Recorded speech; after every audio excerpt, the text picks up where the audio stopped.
step coil, hindi talaga siya hydraulic coil.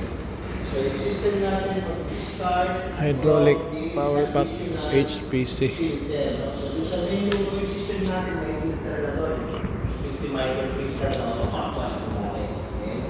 Then meron tayong additional na filter. Yung filter natin is meron auto backwash at meron tayong bypass. So yung term na ginagamit ni Man, redundancy sa bypass, no? Na hindi mo pa para matutuwa tayo. Okay? So yung ating yung ating ano sir, no? Yung ating main filter, so ito 6 microns. Okay? So compliant yan sir sa international regulation na ISO 4406 na kapag kumuha ka ng sample, so meron tayong outlet kasi no, meron tayong nakalampas na 6 microns, meron yung nakalampas na 14 microns. Okay? So hindi siya efficient 99.9%. Okay? So efficiency niya is 60 to 80% lang. Okay? Dahil sa backwash arrangement. So yung ating namang redundancy filter or bypass is 25, so full flow filter yan. So yan yung 99% efficient. Okay? Pero 25 microns yung nilagay nila. Okay? So ang reason kung bakit 25 microns, kapag nagkaroon ng sakta, no? Kapag nakutama yung sakta, medyo dumumi. Anong mangyayari sa auto backwash?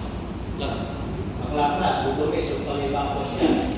So ngayon, kung nasa maneuvering kayo siya, hindi kayo makaka-stop. Kailangan dire-diretso lang yung... So kaya, nilakihan nila yung filter na nilagay, 25. So, ibig sabihin, iaalaw niya medyo maguni yung pumasok sa mga pipa nito. So, we are taking risk dun sa pipa valves. Pero mas okay nang take risk yung pipa kaysa yung marko mag-shutdown. Yung hindi nyo mag-shutdown. Pwede kayo mag-post ng ground o pwede kayo bumangka. Okay, kaya 25 microns yun. Okay. So, yung ating bypasser, no, is ito yung 25 micron na filter na tinatawag. Okay? So ngayon, merong nilapasiman, no? Kasi kahit naka 6 micron filter daw, naapektuhan yung FIBA valve o minsan na-stack up o nadudumihan. So gagawin natin sir, meron tayo circulation na gagawa nito sa barko yan. Gagawa sa okay, sir? So paano ginagawa, sir? Practice upon arrival. Yes, sir. After finishing the inhalation system, I was running for about 6 to 8 hours. 6 to 8. Well, sir. Pero ano nilalagay nyo na filter? Mas mapino siya sir. Mas pino siya. Okay, sir. Yung susuplayan kayo na super fine filter yung term nila. Yun, SFF, no? So, nilagay nila ng ganyan filter. Pero 6 microns yun. Okay. So, katulad siya nung sa auto-backwash filter. Then kukuha ng sample. Yes, sir. Sure for analysis. Lower part 115. Saan, sir? Sa lower part. Sa lower part, dun sa may engine driven pump na. Yan, Sir, no? driven. So, dito sa okay, yung dito sa ilalim niya. Yan. Kaya ang problema, yung iba sir wala naman kasi nakalagay na ng level.